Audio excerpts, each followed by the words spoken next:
Thank you very much, Shmuel. I hope everyone can hear me. Hello, shalom. It's very nice to be here today. I have 6 minutes only, but I will start with a joke. Because it's a fairly new one and you may not have heard it before. Those two astronauts land on Mars. They have to test for oxygen. They get out of their spaceship, look around, and prepare to light a match. Suddenly, here they are surrounded by all those little green people yelling and waving their arms and saying, please do not light that match, do not light that match. Why ever not, say the spacemen. We need to test for oxygen. Please, beg the green marshal, don't light that match. But the spacemen, being NASA-trained American scientists, disregard the warning, light the match, everything's fine, atmosphere doesn't blow up, nothing happened. So what's the problem with you, they ask the green Martians. It's Shabbos, say the Martians. And this leads me to two key questions. What are the dimensions, what is the extent of the Jewish world today? And which of us are the little green men? Because we are becoming a global community these days, more than ever before in Jewish history, thankfully, amazingly, excitingly. There is a World Jewish Congregation today in constant discussion and indeed argument. My favorite definition of the Jewish people in general is that the Jewish people is an argument. It's a good definition, or rather a series of arguments. And today across the globe, here we are, we've always been a nomadic people, but now we are constantly commuting to see one another, talking, blogging, chatting, Facebooking, you name it. The Jewish global conversation has never been broader, more intensive, or indeed more heated. I think that's a good thing.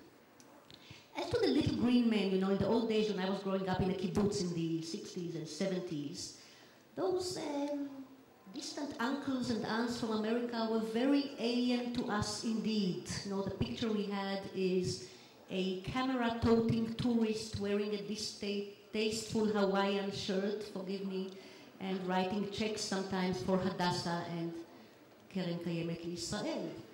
But stereotypes went both ways. For many of our American Jewish friends, we, the kibbutzniks, were alternatively either the Uzi-toting, good-looking, khaki-attired female soldier, or else the same girl, but in shorts and picking oranges in the kibbutz with a kova tembel on her head.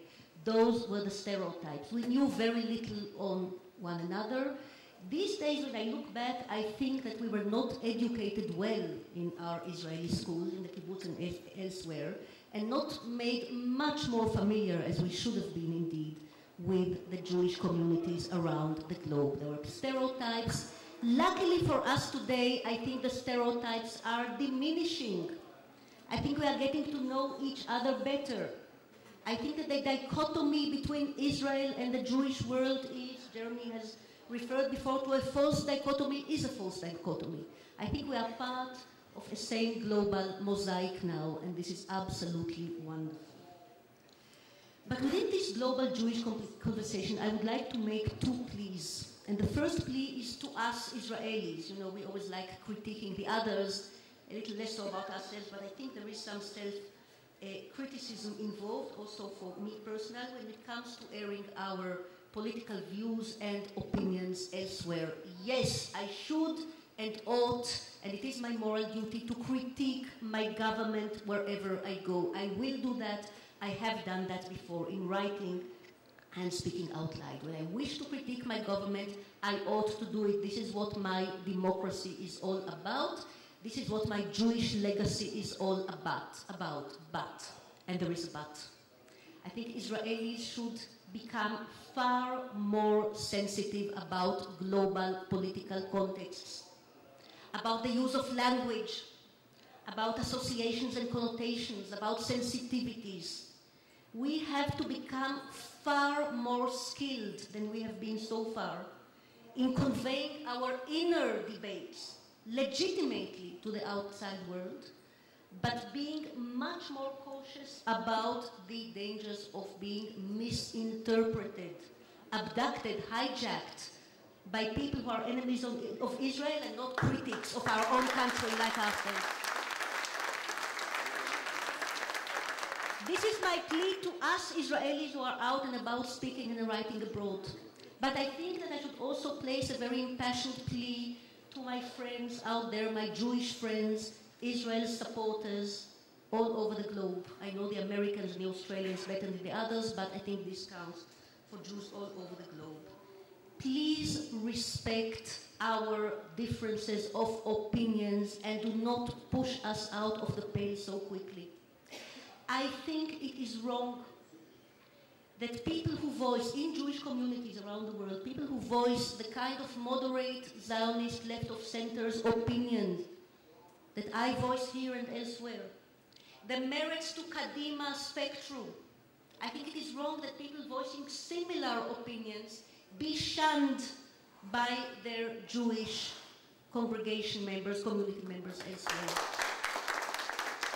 If I can speak my mind here, my left-of-center, peacenik Zionist mind, I think people should be able to do it everywhere around the globe, cautiously, carefully, biding our terminology, yes, but we should be able to do so, both Israelis and non-Israelis. There should not be a difference here in critiquing lovingly our country, our government, our policies.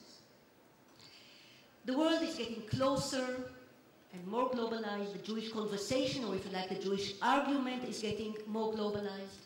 There is today such a thing as a Facebook Judaism, and I applaud the Facebook Judaism. I think it is a wonderful thing. I think many young people not present in this room, in this kind of an audience, are now conversing to each other across the globe, including my own young sons, and I think that they are a good future for the Jewish conversation or Jewish argument or set of arguments in the future generations. All these young people have to be aware that opinions shall always differ politically significantly, and that it should be a very, very extreme thing to do or step to take to get anyone out of the inner Jewish debate within Israel or across the globe. I think that those green Martians out there, once Shabbos is over, it might take a few months there, I don't know, are also arguing as we speak about not so dissimilar topics. Thank you very much.